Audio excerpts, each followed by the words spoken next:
Hello, this is Janet Michael. In addition to hosting The Valley Today each weekday at noon on the River 95.3, I also produce podcasts.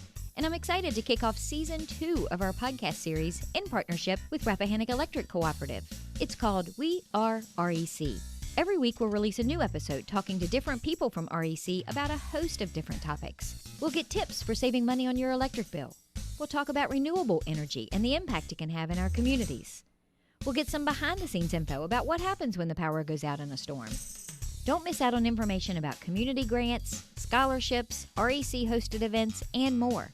Get every single episode on our website at theriver953.com under the podcast tab, or you can subscribe for free in Apple Podcasts, Google Podcasts, or on Spotify. Just do a quick search for We Are REC.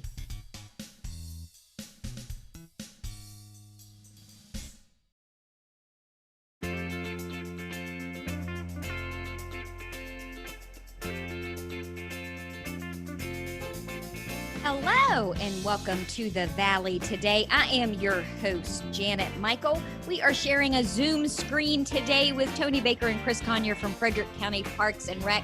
We are pre-recording the show on a Wednesday afternoon. You, of course, are listening to it on Thursday afternoon. And I know you guys were here just a few short weeks ago, but my, how far we've come in just a few short weeks. One of the reasons why you guys are back today is to talk about Phase 3. How excited are you that the governor put us into Phase 3 on July 1st? Yeah, it's really exciting for us because it allows us to do a whole lot more than what we were able to do in Phase 2. It really eased a lot of our restrictions, and we've kind of been able to pull some things together and sort of look like, a Parks and Rec department again, especially with the recreation side of things coming into play. We couldn't be more thrilled that Virginia moved to Phase 3 today. So I'm just very excited that, some of our stuff is actually going to happen because we've kind of been on lockdown for so long that it's kind of become the new normal. So, well, and I was telling you guys before we started recording for the radio show how concerned I've been this week, knowing we were going to record, on a Wednesday afternoon for the show to air on Thursday, and the fear I had that something would happen between right now when we're recording and when it's actually going to air that would make Phase 3 not be it. And some things did happen, but thankfully nothing that has an impact on Parks and Rec programs. Right. Yeah. We're going to be moving forward with what we have planned, and we don't see really any change in that unless something drastic happened. But it's really allowed us to open up, especially our pools, and that's been something that we have seen. When it comes to social media, something that people have really been talking about have been our pools, and so we're really happy that now we're able to offer some open swim times.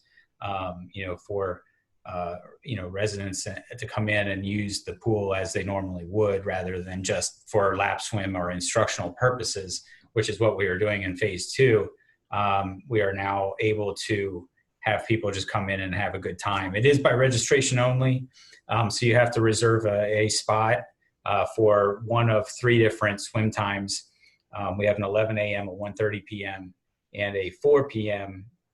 We're only taking 75 people per slot to start, but we're going to see how that all works out, and we're hoping to have some success with that. But it's $2 a person, so it's very it's really affordable to get a group together and come out to the pool.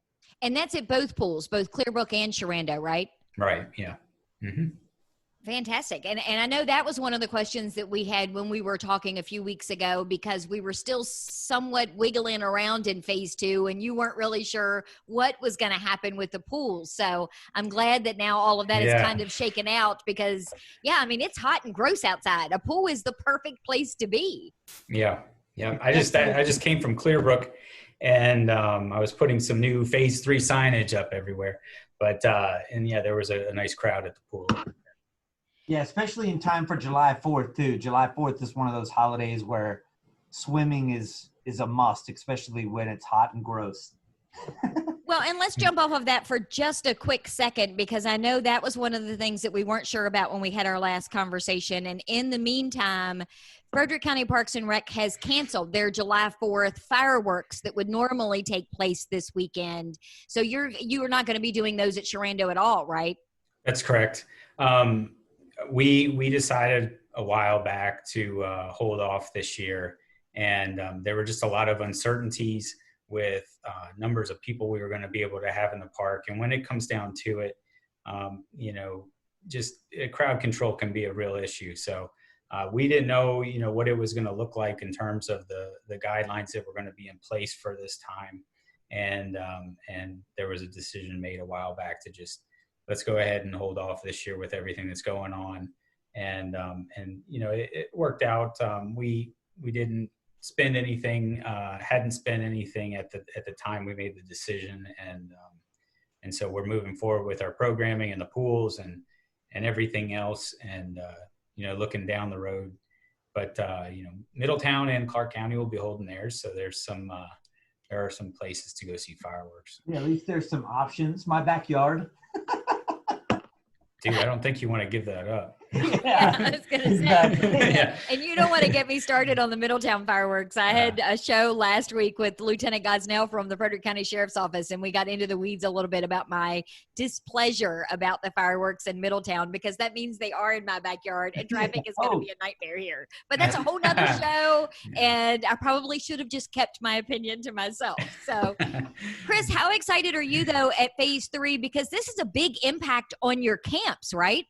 Yeah. Oh, it's a huge impact. We're able to, to have some of the stuff that we worked, staff had worked so hard to, like every year to organize, just a packed summer of different activities for all ages, especially kids, because they're out of school. And, we've been on shutdown. We've kind of been playing the waiting game for Phase 3. And now that it's officially here, I'm really excited to see some of our camps, kind of happen, and registration is open, and we've kind of spent time going through the CDC guidelines and putting together, just a comprehensive plan of how to open these camps safely, and so parents and participants feel comfortable going out there. And it starts next week. I'm super excited for our adult softball leagues.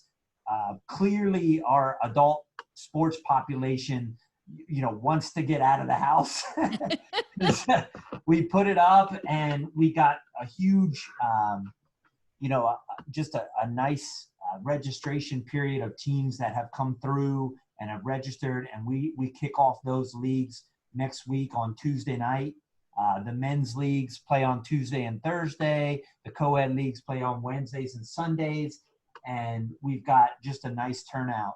And then the two camps where registration is still open currently, so there's still slots that you can get in.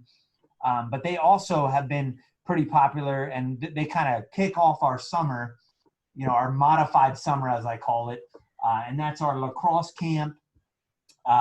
And Shenandoah Valley Youth Lacrosse League is kind of like they're taking the lead on that camp, for kids that are interested in playing lacrosse or have played lacrosse before and just want to get out and do some of those activities. And then we have a volleyball camp. The head coach, Coach Minnie at Sharando High School, he's the varsity head coach.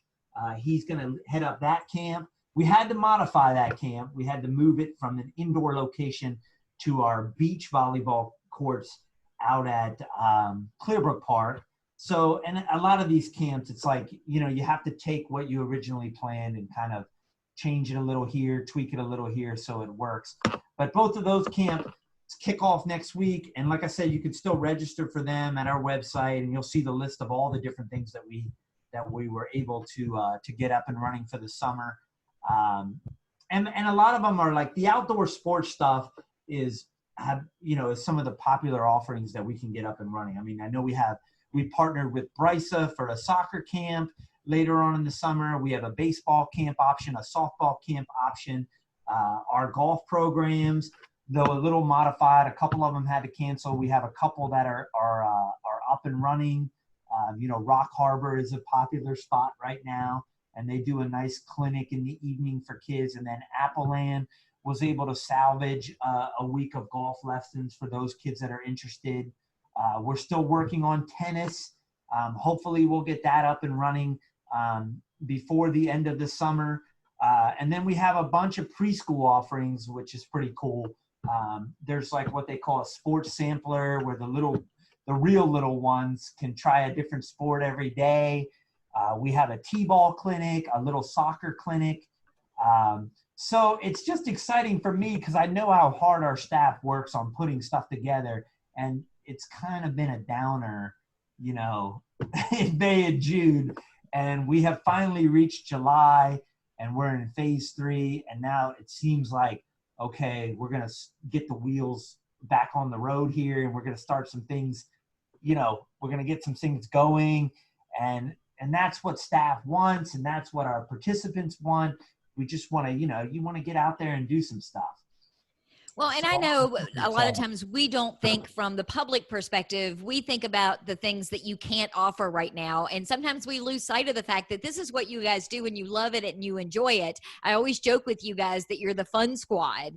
And to not be able to offer them is as painful for you guys personally as it is, the people that can't sign up and participate in them in a lot of ways. Yeah, absolutely. It's kind of an unknown too. You're not, you put these programs out there and you're just not sure if the community is ready to get out for some of these things. And that's why I was so excited about our adult softball leagues. We have such a great softball population that supports our leagues and registers for our leagues every year that, quite frankly, we weren't 100% sure. We didn't know how many teams would register or whether we would even be able to get them up and running this summer, because everything is just kind of unknown. So when we saw the teams come through and they came through quickly, I would say. And we got 50, almost 50 teams, which, I think last year we had 56. So we're not really that far off from a normal year. Now, timing wise, we should have already started by now,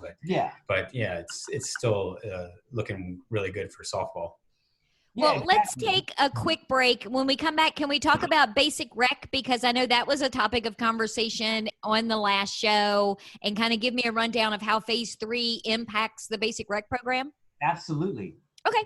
We're going to do all of that when we come back. We are having a conversation over Zoom today with Tony Baker and Chris Conyer from Frederick County Parks and Rec Department. We are pre-recording today's show on a Wednesday afternoon. You, of course, are listening to it on a Thursday, but we'll be back in just a couple of minutes.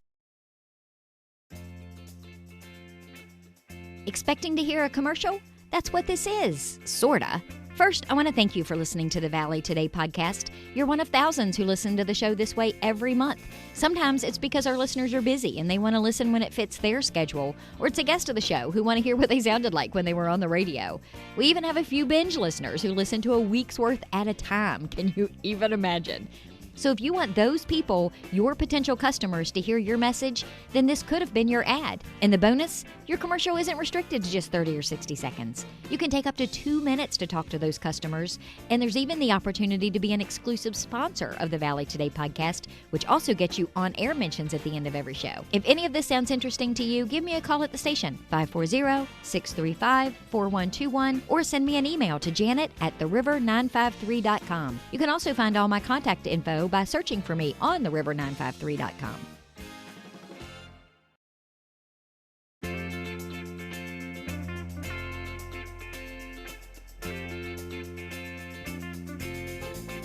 Welcome back to the Valley Today. I am your host, Janet Michael. We are pre-recording today's conversation with Tony Baker and Chris Conyer from Frederick County Parks and Rec.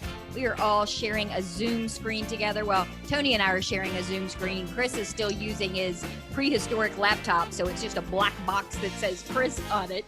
But we are recording. We are recording this on a Wednesday afternoon. You, of course, are listening to it on a Thursday. We're talking about the impact of going into phase 3 and the positive things that is going to bring to Parks and Rec. In the first segment, we talked about some of the changes that are being made at the pools and the camps that are now going to be moving forward. But Chris, let me ask you about Basic Rec, because when we talked a few weeks ago, I believe you said there were only going to be 3 schools available for Basic Rec. What does phase 3 mean for the Basic Rec program? Okay, so phase 2, we successfully opened 3 locations. 2 of those locations, Evendale Elementary School and Gainsborough Elementary School, are basically at capacity. I think they may have, 1 or 2 slots at the most left. So they have filled. And then our 3rd location is Greenwood Mill, which is on the eastern side of the county. So that is a little bit higher than 50% capacity, so not quite as many kids over there, which makes sense because Loudoun County is, on the eastern side of the county, a lot of our parents that utilize Basic work in Loudoun County, and they're a step behind us in terms of moving to each phase. They're a little bit slower. So we have opened, under CDC guidelines, Virginia Department of Social Services. It's been working very well, very smooth. We have a very nice staff at all 3 locations. So phase 2 has been very successful. We're very happy with being able to get it off the ground.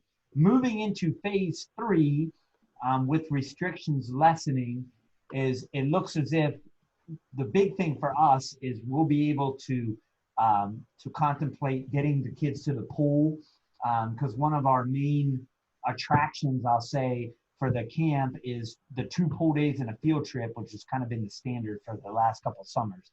So our goal in phase 3 now is we're working on getting them off site, especially to a swimming pool, and then also being able to open more camp slots. So in order to open more camp slots, we were able to do the more flexible option that's called Pick a Week. So today we just opened, in conjunction with phase 3, the Pick a Week option at Greenwood Mill, because there's quite a few camp slots. So those parents that don't want to pull the trigger on the entire summer now have the option to kind of play, I want my kid to go to camp this week, and maybe at the end of the summer, they don't have to commit to the whole summer. And then we're also just put out a survey to all of our clientele that have ever used Basic on contemplating open a 4th location as more and more, more and more of our community starts, having to go back to work, or even just feels more comfortable and wants their kid to get out of the house and take part in more of the summer camp setting so they can do some fun stuff. But I will say, our summer camp staff is just awesome. I mean, they just really are. In terms of dealing with all the guidelines, not being able to really go off site, they have come up with some creative ideas and have been able to keep our kids engaged. And while, adhering to all these guidelines that you have to follow in order to successfully open safely, just so kids are, parents have to have that peace of mind.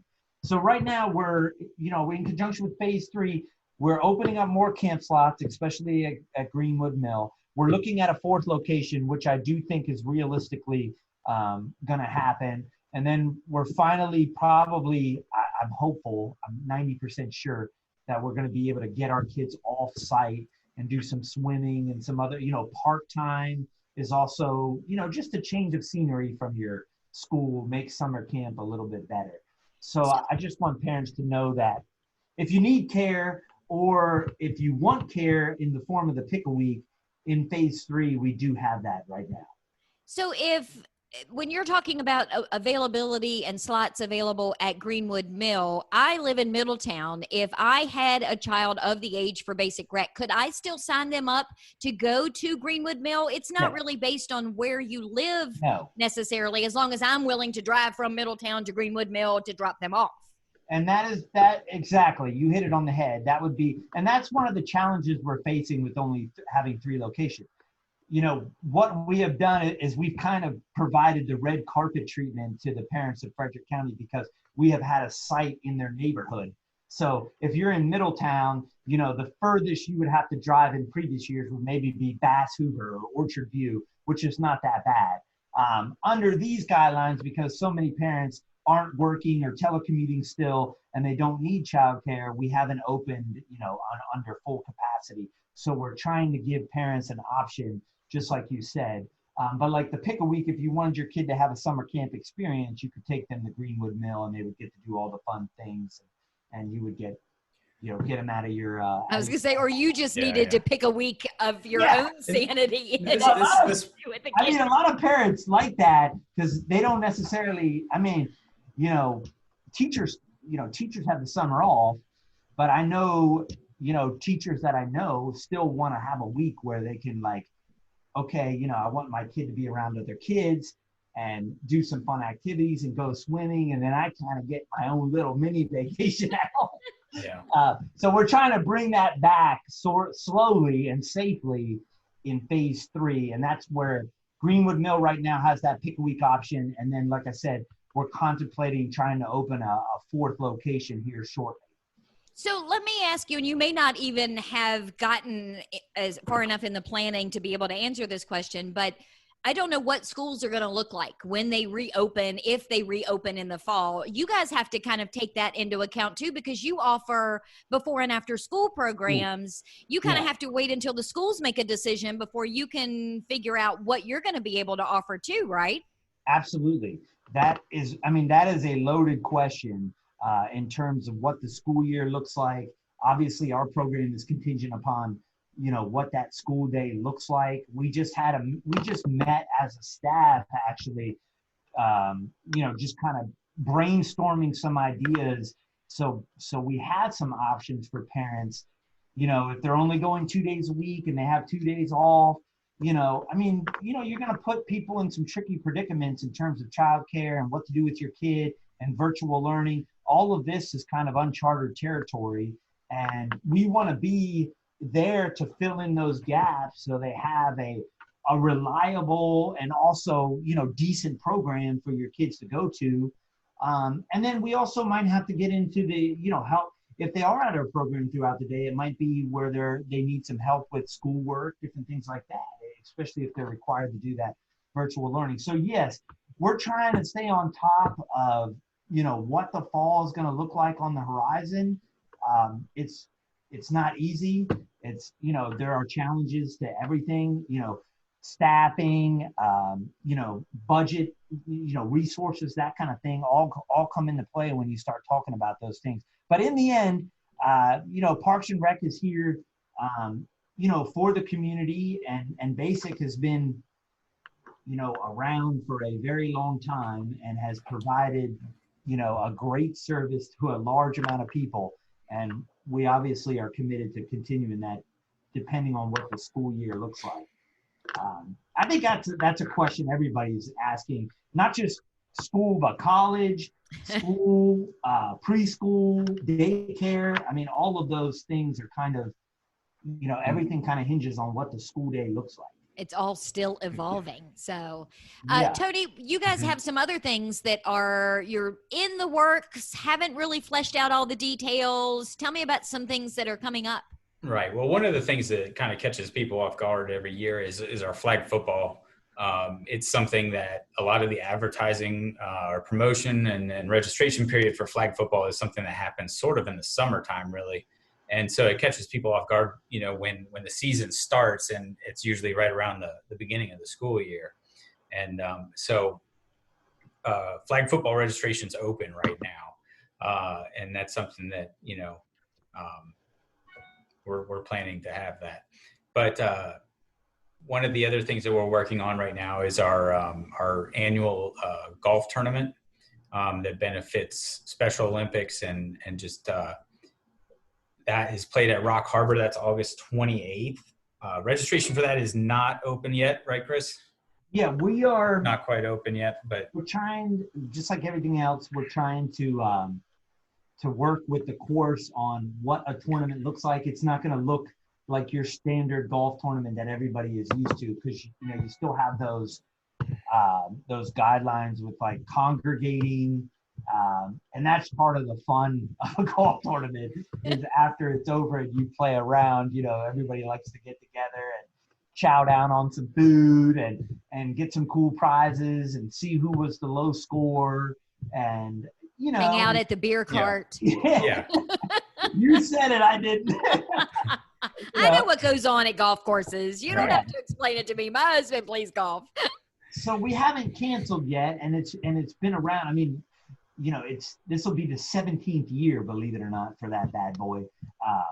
So the plan and the hope is that you're going to have it in August. You're just still trying to figure out how that's going to work. Yeah, and we want people to, what I would say is save the date. I mean, there's a lot of people that like to play in it, and there's a lot of people that haven't played in it because the date didn't work out, but have always wanted to play in it. And it's been around for 17 years. And we're telling you that we haven't canceled anything yet. The course has been open to having it. So we're trying to tell folks, like, right now, save the date, keep that Friday open because it's a great time. And we really put a lot of time and energy into that event. The prizes are great. The course, I mean, I've been playing out at Rock with all this quarantine, and the course is absolutely, like, in phenomenal condition. It's just. Did you hear that, Tony? Did you hear your subordinate talk about all the golf he's been playing? Yeah. And I've heard my shots, my friend. Yeah. Well, we are going to have to wrap up today's episode of The Valley today. But Tony, where can people go to get all of the information and to kind of stay in the know about the camps, about the golf tournament? Where's the best place for them to get all that information? Sure. So our website, fcprd.net, is a source for all of this information, registration links, other information of amenities in the parks, like our disc golf, our mountain biking trails. We have a new bike park, outdoor exercise equipment, the pool information. All of that can be found at fcprd.net. And then also check in with us on Facebook. We're always trying to keep people up to date with, new things that, something may happen in phase 3 where we can open something new and we release a lot of that information on Facebook as well as our website. But typically it hits Facebook first. Yeah, I mean, the parks are open and our amenities in the parks are open. So get out there and enjoy them. Check us out on our website and see what programs we have to offer. Cool beans. Well, I am going to wrap up today's show. Thank you both for taking some time on a Wednesday afternoon of a short week, no less, for hanging out and talking to me on the Zoom screen today. I appreciate it. Yeah, thanks. We love Thanks coming for having on. us, Janet. Yeah. We are going to wrap up today's show. And as I just mentioned, it is a short week, so there will not be a Valley Today show tomorrow. Wah, wah, wah. But you can always go to theriver953.com, click on the podcast tab, and listen to any of the shows that you have missed in the last couple of days, couple of weeks, couple of years.